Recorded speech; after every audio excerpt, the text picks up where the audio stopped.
Kayang-kaya. Hindi mo na itatanong, Miss Joanna. Magaling sa computer tong pinsan ko. Siguraduhin mo lang na malinis yung gagawin mo, ha? Siyempre naman.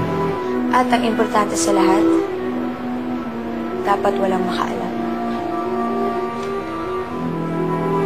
Good.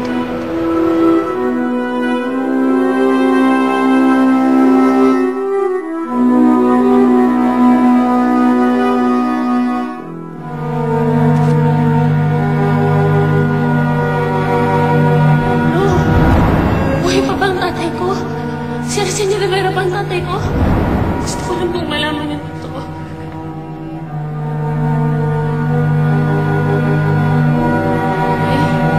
Pinabibigay daw po sa inyo ni Arsenia Rivera.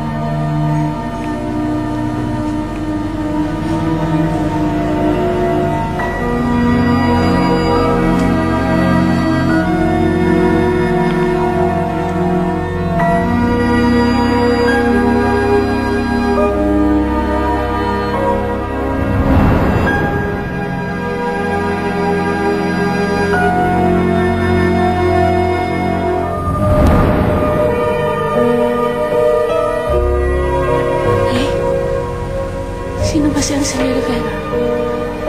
Siya ba ang tatay ko? Carissa.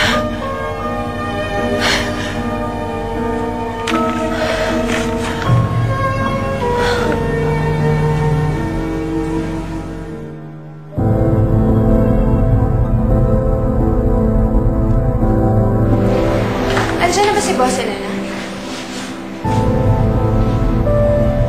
Hoy, tinatanong ko kayo. Nandiyan na ba si Boss Elena? Hinahanap kasi namin si Boss Elena. Nandiyan na ba siya sa office niya? Bakit hindi kayo nagsasalita? Ay, nakita ng multo, ha? Eh, ano ba kasi yung pinagkakaguluhan ninyo dyan? Oh my God!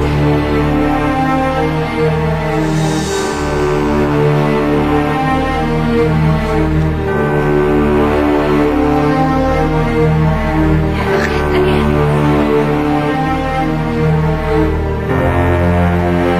Sino may gawa nito? Sino may gawa nito?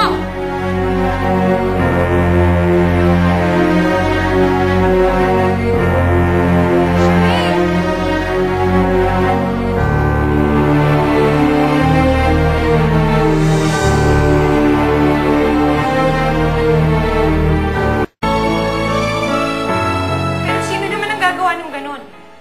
Calm down, Charmaine. Ganyan talaga. You're a star, meron ka mga fans, at meron ka mga detractors. Bakit ganun? Sobra naman yun. Bakit nila ginawa sa akin yun? Charmaine, kailangan ko lang itanong sa'yo ito. Ikaw ba ang nasa pictures? Of course not. Hindi ko gagawin yun at hindi ako magpapapictorial ng ganun. Obviously, minanipulate yung mga litrato na yun. Para ikaw. Paano yung concert ko? Huwag tayo mag-overreact. This thing happens all the time sa internet. We just have to make sure na hindi maapektuhan na nalalapit mong show. Pero madami na tayong natatanggap na tawag mula sa press. Siguro kailangan na natin mag-release ng statement. Marco, I want you to handle this. You're in charge of damage control. Gusto kong magpaset ka ng press con at interviews para kay Charmaine. At do what you have to do para maiayos ang lahat. Gusto kong malaman kung saan galing ang mga pictures na ito. And I want these pictures of the event ASAP. Yes, ma'am. I'll take care of it. Charmaine, huwag ka mag-alala. Maayos din ang lahat.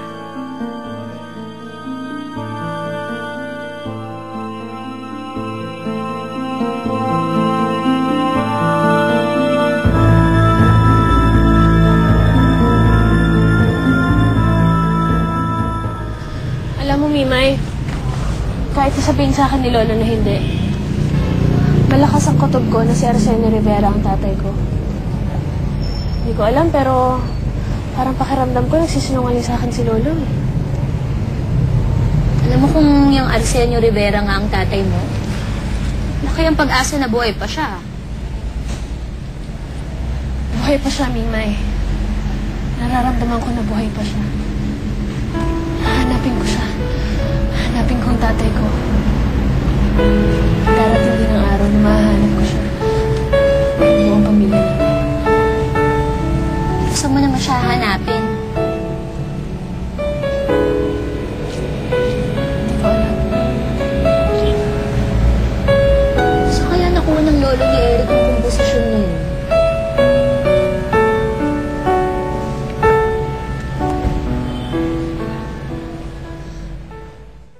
Ang galing-galing talaga ng pinsan mo. Parang totoong-totoo. Alam mo, you should have seen the face of Charmaine when she saw the pictures. Talagang namutla siya sa galit at hiya. Sabi ko naman sa'yo, Miss Joanna, magaling tumabang ang pinsan ko. Well, now, we're ready for the next step. Alam mo na kung anong gagawin mo dyan. Ako na bahala dito. Eric, pasensya ka na sa abala, ah. Ayos lang. Natutuwa nga ako nandito ka. Nakakalungkot na dito mag-isa. Wala si Tatang. May gusto lang sana akong itanong sa'yo, Eric. Ano yun? Alam mo ba kung saan nakuha ni Tatang yung komposisyon? Baka kasi yun yung paraan para mahanap ko yung tatay ko, eh. Hindi ko alam eh. Pero tama-tama ang dating mo. Inaayos ko yung mga natitirang gamit ni Tatang. Kung gusto mo, tingnan mo na lang. Baka sakaling makita mong hinahanap mo. Sige.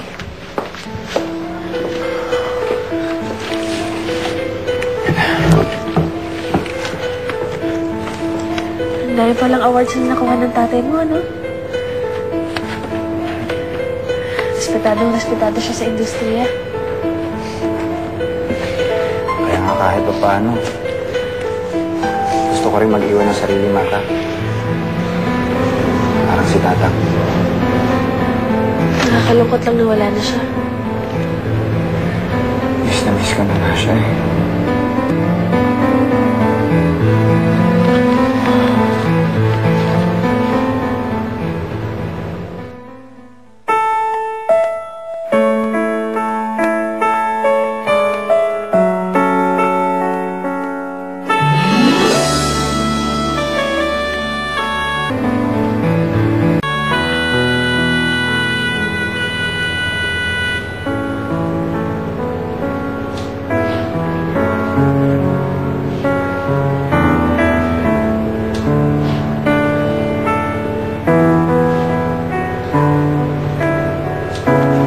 Sarah.